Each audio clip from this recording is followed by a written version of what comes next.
Queridos estudiantes, iniciamos hoy la segunda lección de la historia del movimiento de restauración. En esta lección vamos a estudiar lo que se ha denominado el movimiento de Stone. Y naturalmente vamos a ver su biografía, la biografía de Warren Stone y lo que este hombre representó para el movimiento. Comencemos diciendo que si tuviésemos que elegir un nombre para la persona que inició el movimiento de restauración, sin duda alguna sería el de Warren Stone.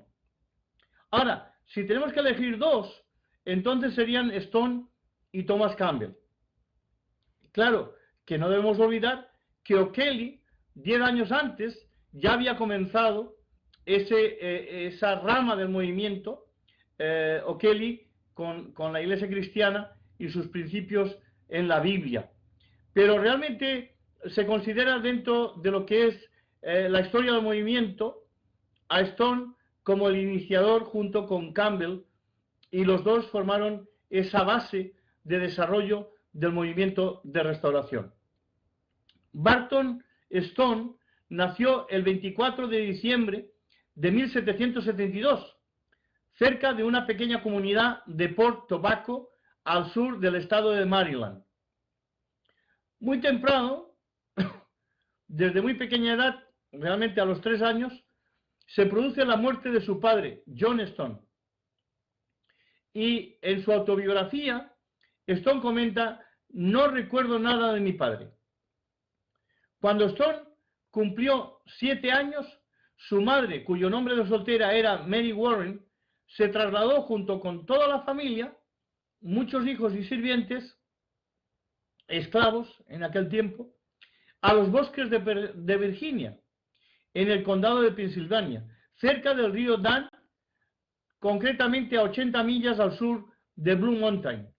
Esto sucede durante la Guerra Revolucionaria. Desde muy joven, Stone desarrolló una pasión especial por el estudio. A menudo decían de él que era una persona responsable y estudiosa, un joven responsable y estudioso. En su autobiografía, Stone comenta: desde el momento en que empecé a leer, le tomé un gran placer a la lectura y devoraba cuanto libro caía en mis manos. Ay, hermanos, qué importante es esto. Que un joven desee leer, de devorar, de tragarse los libros, de tener esa pasión por la lectura. Porque todo está en los libros, hermanos. El conocimiento que tenemos de la historia está en los libros. El conocimiento que tenemos de nuestra fe está en los libros, al que llamamos Biblia. El conocimiento que tenemos de la ciencia está en los libros. Todo está en los libros. Por eso es muy importante leer, leer, leer. Cuanto más leamos, más conocimiento adquiriremos.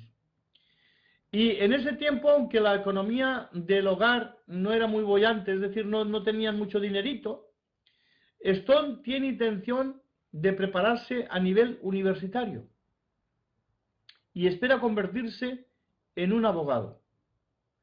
Él mismo escribió en su autobiografía: he decidido prepararme para ser abogado. Deseo poseer una educación liberal y para lograrlo me despojaré de todo obstáculo que pueda impedir llegar a la meta. He decidido dejar la comida fuerte. Desde hoy me alimentaré de leche y hortalizas y solo dormiré 7 horas de las 24 que tiene el día. Fijaros bien, este joven desea prepararse culturalmente y para ello dice que decide también prepararse físicamente. Desde ese momento va a estar tomando hortalizas, es decir, se convierte en vegetariano. Un poquito de agua para la garganta. En 1790, fijaros bien, con 18 años de edad, ingresa en la prestigiosa Academia Guilford en Carolina del Norte, donde comenzó sus estudios de preparación para la carrera de leyes. Él quiere ser abogado a toda costa. Y ya con 18 años ingresa en esta academia que tenía mucho prestigio. La academia estaba dirigida por el doctor David Cantwell. Y Cantwell tenía una gran pasión por la enseñanza y quería enseñar realmente a todos aquellos jóvenes que se acercaban a esa academia. Así que Stone comenzó sus estudios con la asignatura de gramática latina. Él mismo decía: he decidido adquirir una educación universitaria o morir en un intento. Y con este espíritu todos los obstáculos pueden superarse en la vida. ¿Qué carácter, ¿no? Ya de tan joven, ese deseo de decir, bueno, quiero conseguir mi meta y lo que haga falta lo voy a pasar para llegar a la meta. Quiero ser un abogado. Cantwell era un predicador presbiteriano, así que la academia donde él estaba estudiando tenía la influencia de dicha doctrina.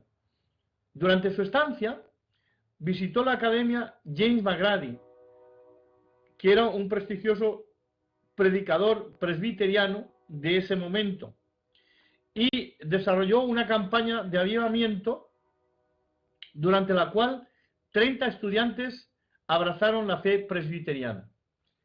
Fijaros, esto causó un gran impacto en Stone. Y Stone no era ajeno a lo que estaba ocurriendo en esa academia. Cada mañana los estudiantes convertidos se reunían para cantar y alabar a Dios antes de las clases. Al parecer, la vida piadosa y la felicidad sincera que manifestaban los estudiantes creyentes le comenzaron a producir cierta inquietud religiosa. Y Stone confiesa: tengo una fuerte inquietud que me lleva a una reflexión personal.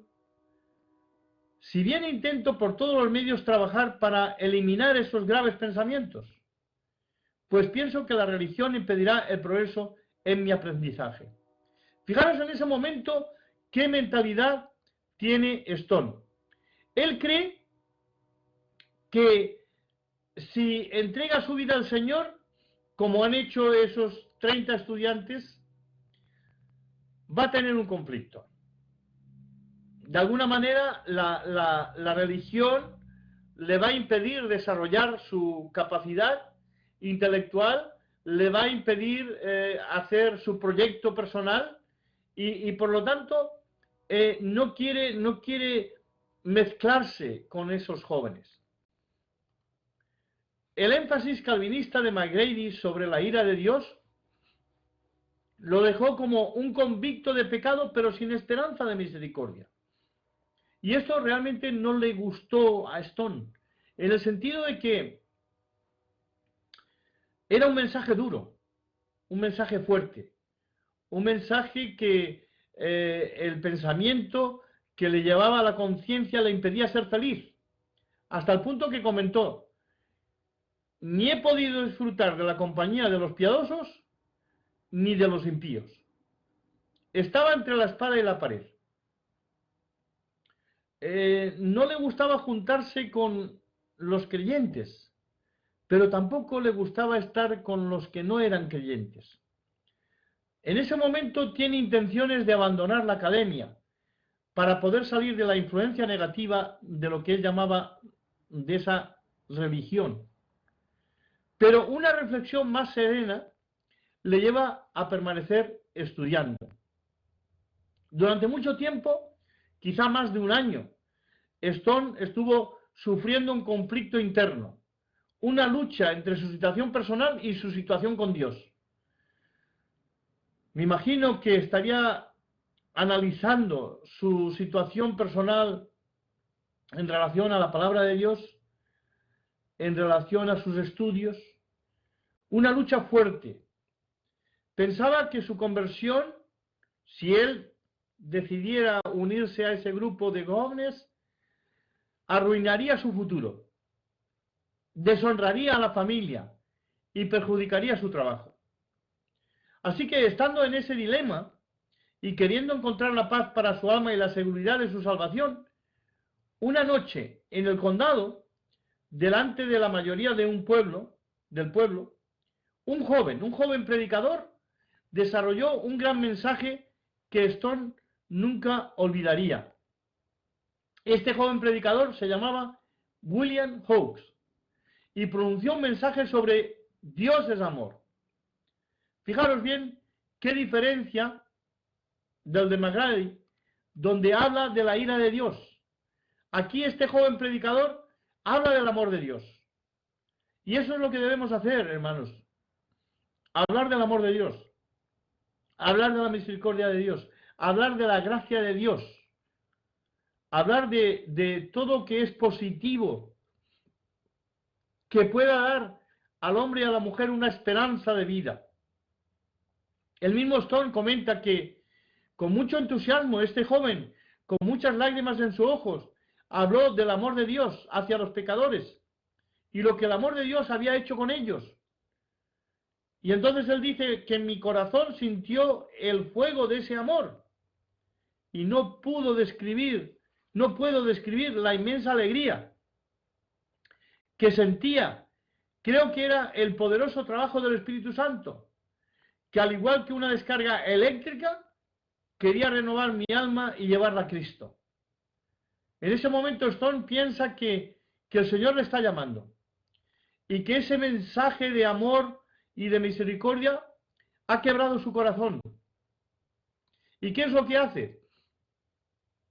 Cuando termina el discurso, Stone se retira al bosque con su Biblia y allí oró y leyó la palabra de Dios.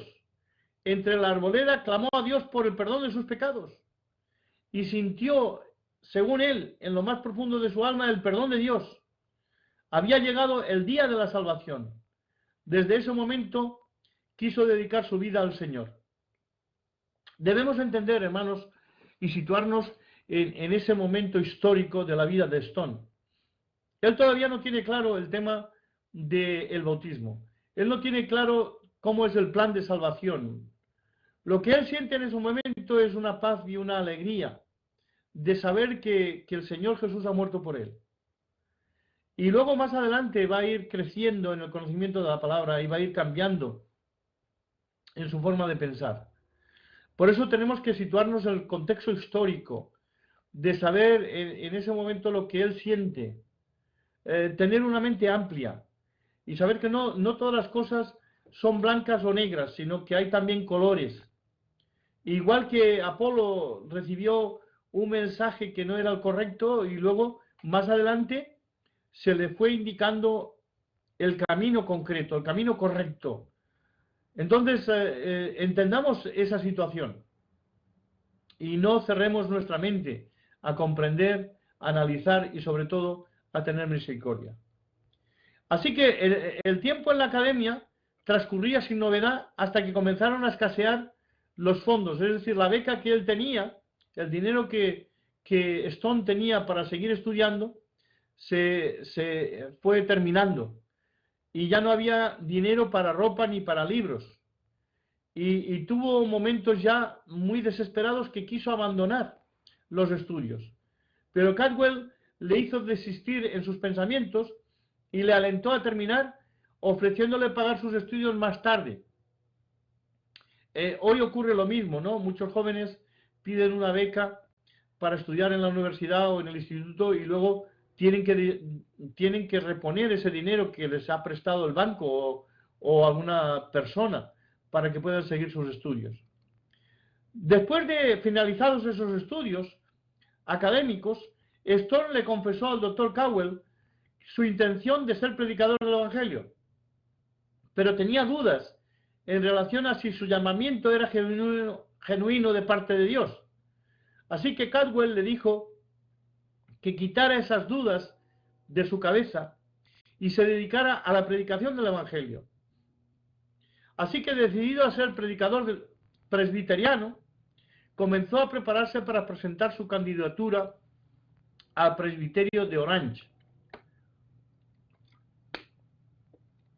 Fijaros bien, hermanos, que los presbiterianos tienen un grupo de líderes que asignan a los predicadores, a las distintas congregaciones. Entonces, él tenía que presentarse a ese presbiterio y también el presbiterio le asigna un tema que es la Trinidad. Ahora, él había estado estudiando Biblia, pero ahora tenía que estudiar teología, tenía que profundizar en las Escrituras. Y eso realmente le confundió. Ahora Stone tenía muchas dudas, no solo en relación a la Trinidad, sino a otros temas que veía en contradicción con las Sagradas Escrituras. Y decide marcharse y dedicarse a otra cosa. Fijaros bien, ya empieza a haber el primer choque. Luego habría más, pero este primer choque de un joven que quiere profundizar en las Escrituras y se encuentra que la Biblia enseña algo diferente a lo que su denominación enseña. Y como no está de acuerdo con esa situación, abandona el pastorado. Así que en ese tiempo los metodistas tenían una academia cerca de Washington. Y gracias a la influencia de sus hermanos, comienza como profesor de idiomas con 70 estudiantes. Estamos a principios de 1795. Ahora, allí, en esa academia donde él comienza dando clases pues de idiomas, cerca de esa academia hay una iglesia presbiteriana, a la cual él pertenece, y que comenzó a frecuentar y se quedó muy impresionado por el celo del predicador que se llamaba Springer,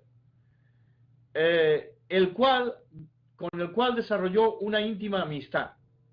Así que debido al contacto con la iglesia y con la enseñanza bíblica, vuelve a surgir en su mente la idea de dedicarse de verdad a la predicación del Evangelio. Así que en 1796 regresa a Carolina del Norte y recibe su licencia para predicar. Stone toma el camino del oeste, llegando hasta Tennessee. Y en la ciudad de Nashville se detiene por unos días y describe el lugar como una pequeña aldea que apenas se distingue. Imaginaos, Nashville con lo que es hoy. Pero en aquel tiempo la población contaba con solamente 300 habitantes.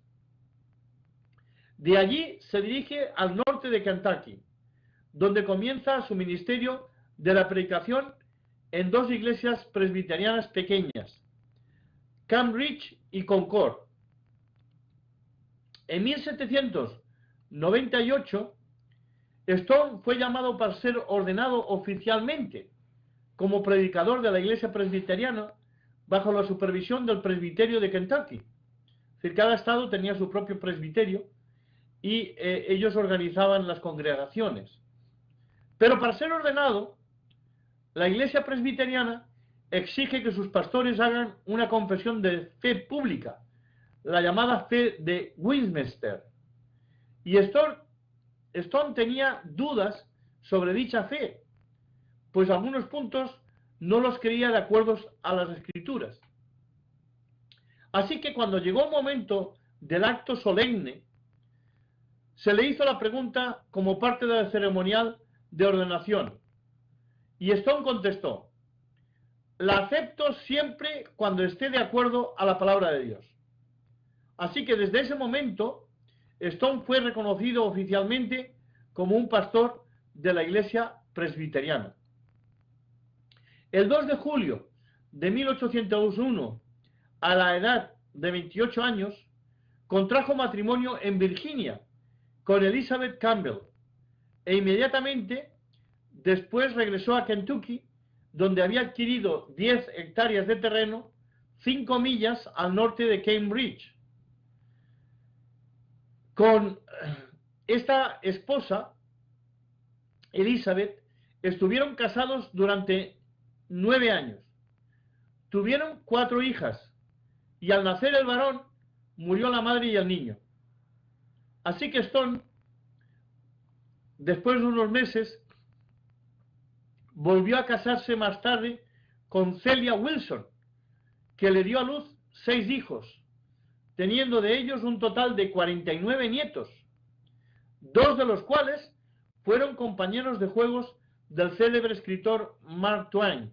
Seguramente habréis oído hablar de Mark Twain, el que escribió Tom Sawyer y otros cuentos muy interesantes de la vida del sur de los Estados Unidos. Ok, vamos a saltar ahora al segundo gran despertar, porque esto va a tener una gran influencia en Stone y en otros predicadores. A su regreso a Camp Ridge, comenzó a predicar con gran entusiasmo, y las gentes se amontonaban para escucharle, puesto que tenía gran poder en su predicación y don para la comunicación. Eso es muy importante. El don de la comunicación, del saber llegar a la gente, era un don, y es un don que la gente tiene. Y los predicadores tendríamos que tener ese don para comunicar, para transmitir. Así que comenzaron los avivamientos, acompañados con intensos emocionalismo y contorsiones físicas. El clímax del segundo gran despertar ocurrió en agosto de 1801. Una gran multitud acampó en el bosque alrededor de la iglesia. Se calcula que eran entre 20.000 y 30.000 personas, imaginaos. 20.000 y 30.000 personas en unos bosques cerca del local de la iglesia. Una campaña sin parangón en la historia norteamericana. El avivamiento duró 6 días y había extrañas manifestaciones del espíritu, con caídas al suelo, contorsiones, baile e incluso ladridos y gruñidos. Las víctimas caían al suelo y permanecían inconscientes por un tiempo y despertaban alabando a Dios. Uno de los predicadores del avivamiento declaró que ese día habían contado como 3.000 conversiones. Debemos situarnos en el momento histórico y no perder de vista la situación de apatía que se vivía en ese momento, y cómo estas predicaciones, este resurgir, este avivamiento trajo de nuevo a la gente a leer la palabra. Uno de los puntos más positivos de este gran despertar fue sin duda alguna la unidad entre los creyentes. Y esto empezó con los mismos predicadores. Los predicadores del avivamiento eran bautistas, metodistas, presbiterianos, con un mismo mensaje y con un solo propósito: la unidad de los cristianos. No solamente trabajaron juntos, sino que olvidaron sus confesiones religiosas y sus credos y predicaron a Jesús como el Salvador del mundo. Hay que entender el momento histórico de lo que está sucediendo en 1801.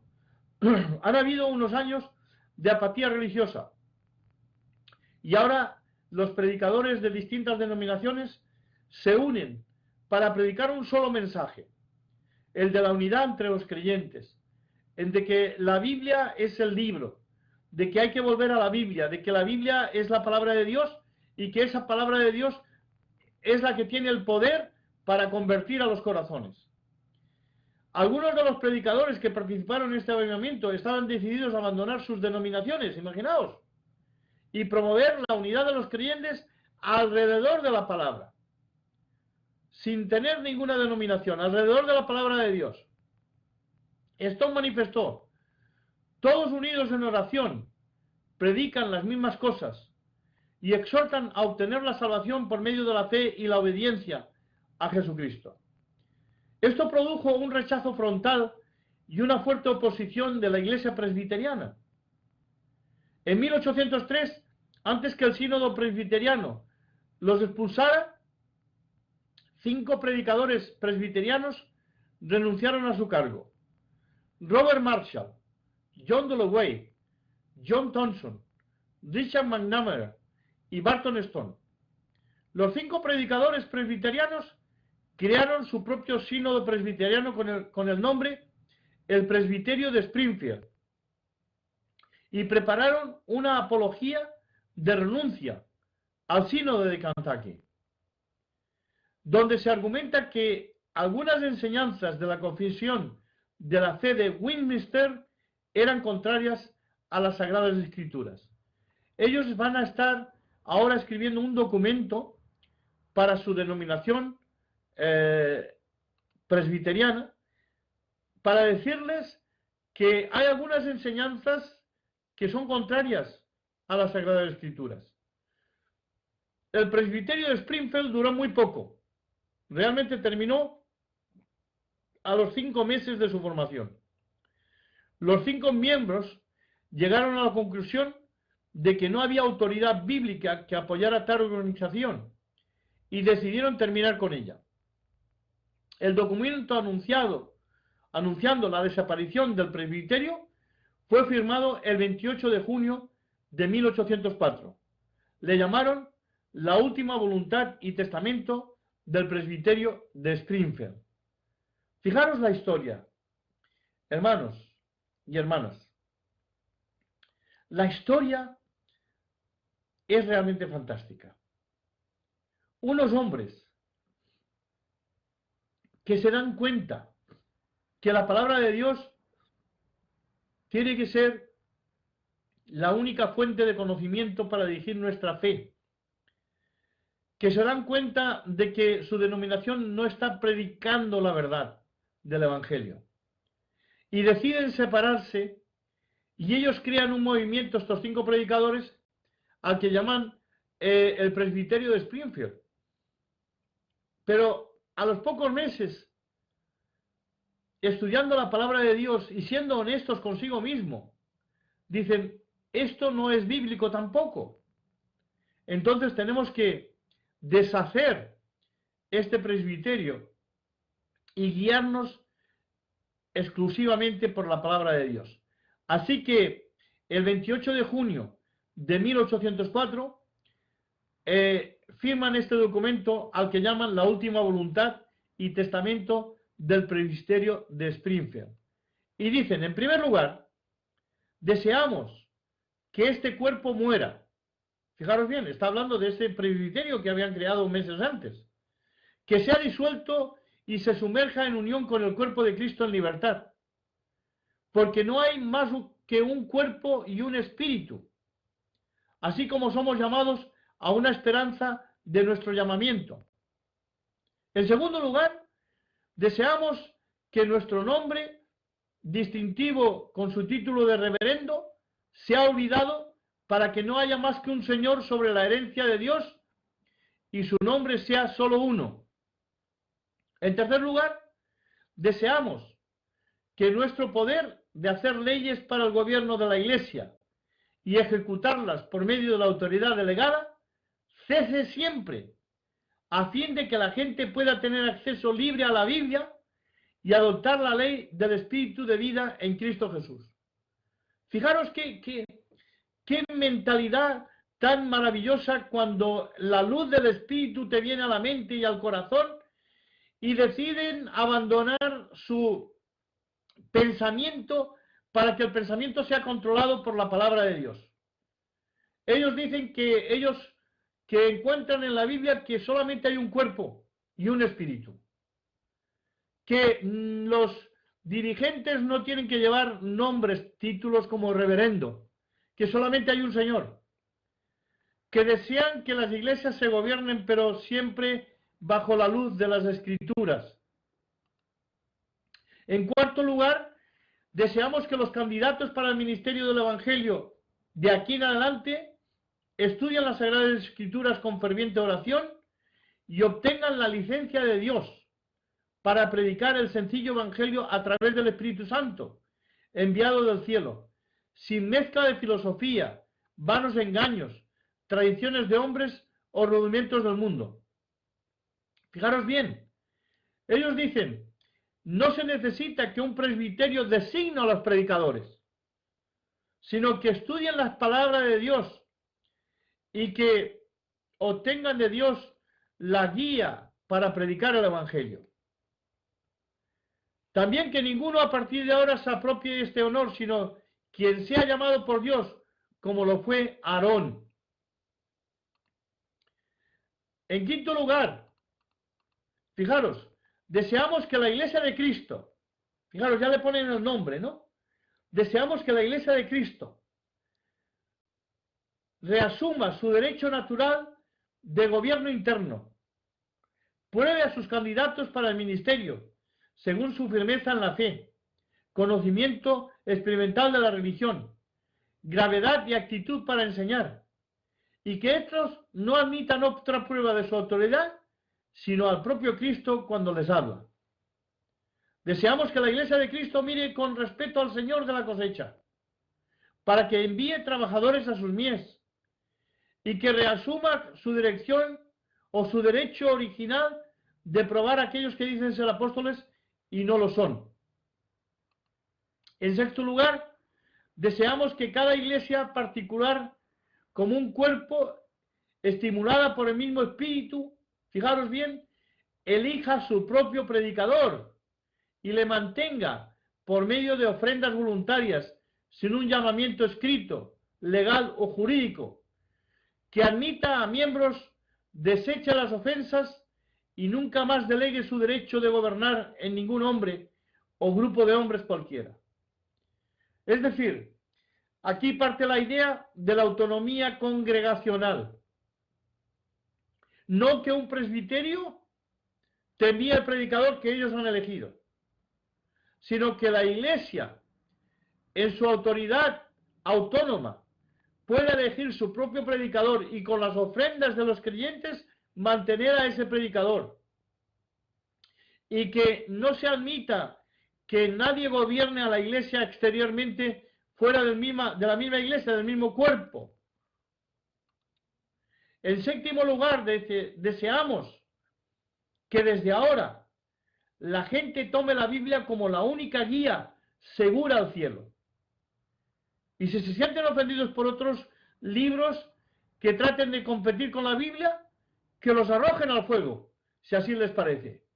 Porque es mejor entrar en la vida teniendo un libro que teniendo muchos ser echados al infierno. Bueno, aquí había una concepción muy ortodoxa de lo que era la fe, ¿no? Y no quieren que haya interferencias. Y por lo tanto, que la Biblia sea el libro y que no hayan otros libros por encima de la Biblia. En octavo lugar dicen, queremos que los predicadores y demás cristianos cultiven un espíritu de paciencia mutua, que oren más y discutan menos, y mientras contemplan las señales de los tiempos, que busquen y esperen confiadamente que la redención ilumine la noche. ¿Qué actitud tan diferente a la que tenemos hoy, hermanos? Ahora en el siglo XXI discutimos mucho y oramos poco. Ellos dicen, no, hay que discutir menos y orar más. Y nosotros perdemos mucho tiempo, muchas horas, discutiendo a veces por cosas simples, que no tienen nada que ver con la salvación. Pero parece que está en nuestros genes ser contradictorios, ser polémicos, cuando realmente lo que Dios desea es que nos olvidemos un poco de nosotros mismos y prediquemos a aquel al que debemos predicar, que es a Cristo Jesús. En noveno lugar decían, deseamos que nuestros hermanos débiles, que posiblemente hayan intentado hacer del presbiterio de Springfield su rey, y no saben qué ha sido de él ahora, se dirijan a la roca de los tiempos y sigan a Jesús en el futuro. Es decir, diciendo que no sigan al presbiterio de Springfield, que no nos sigan a nosotros, que se olviden de nosotros. No tiene que haber ningún presbiterio, no tiene que haber ningún grupo que dirija la iglesia. Que se olviden de nosotros, que piensen en quién murió por ellos y que ese es Jesús y que sigan a Jesús. Eso es muy importante. En décimo lugar, deseamos que el sínodo de Kentucky examine a cada uno de los miembros que pueda ser sospechoso de haberse desviado de la confesión de fe y suspenda inmediatamente a tales sospechosos, a fin de que los oprimidos puedan ser liberados y prueben las dulzuras de la libertad del Evangelio. que no haya nadie que pueda de alguna manera presionarnos con una fe que no es bíblica. Deseamos que, y ahí estaba el texto del autor de las 2 cartas recientemente publicadas en Lexington, sea animado en su celo de destruir el partidismo. Deseamos además que nuestra pasada conducta sea examinada intrínsecamente por todos aquellos que puedan tener información correcta, pero que los extraños procuren no hablar mal de las cosas que no saben. Y finalmente, deseamos que todos nuestros hermanos lean su Biblia cuidadosamente, para que puedan ver su destino determinado en ellas y se preparen para la muerte antes de que sea demasiado tarde. Presbiterio de Springfield, 28 de junio de 1804. Testigos: Robert Marshall, Barton Stone, John Durley, John Thompson, Richard McNamara y David Purwentz. Ahora que habían terminado con los presbiterianos, ¿qué nombre se pondrían? ¿Y cómo llamarían a la iglesia? Rice Hagan, que 10 años antes había sugerido el nombre de cristianos a O'Kelly, estaba visitando a la iglesia de Cambridge. Y ahora yo hago la pregunta: ¿era coincidencia de la historia o providencia de Dios?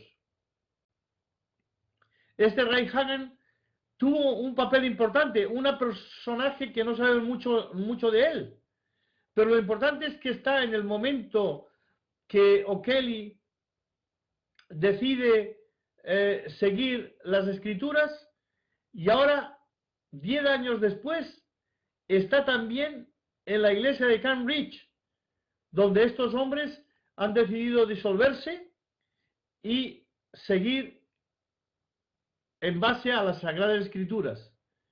Así que, de nuevo, les propuso a los presbiterianos el nombre de cristianos, y las iglesias se llamarían Iglesia Cristiana, aunque Stone firmaba como anciano de la Iglesia de Cristo.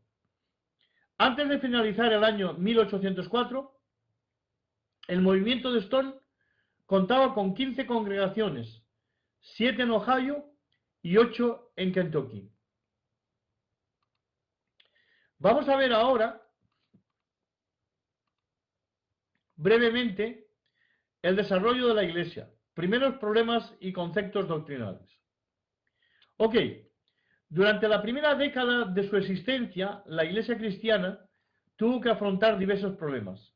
Primero, 4 de los firmantes de la última voluntad y testamento del presbiterio de Springfield abandonaron la Iglesia. 2 se hicieron cuáqueros y los otros 2 se volvieron a la Iglesia presbiteriana.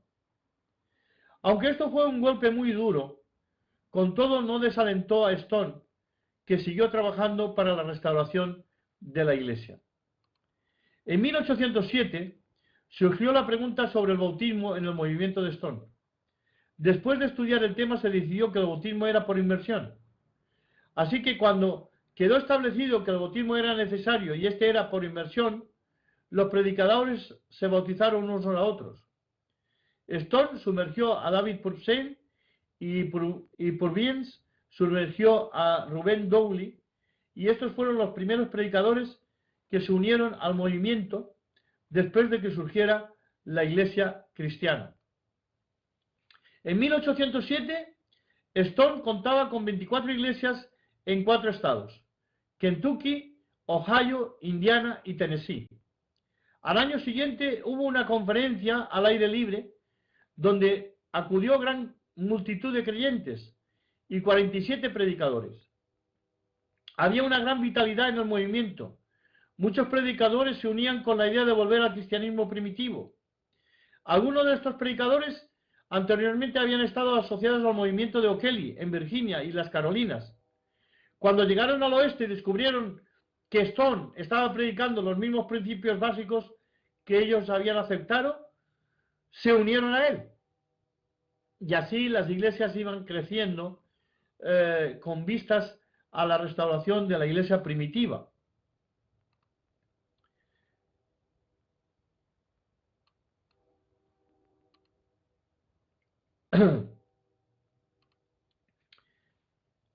Ya tenemos aquí precisamente esa unidad. Hubo otros muchos que se unieron al movimiento por medio de sus propios estudios de las Escrituras.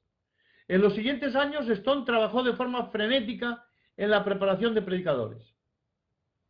Fundó y dirigió escuelas en Lexington, 1815 a 1819, en Georgetown, 1819 a 1834. En 1826, Stone inicia la publicación de un periódico al que llamó El Mensajero Cristiano, que se convertiría en la fuerza de unidad del pueblo cristiano.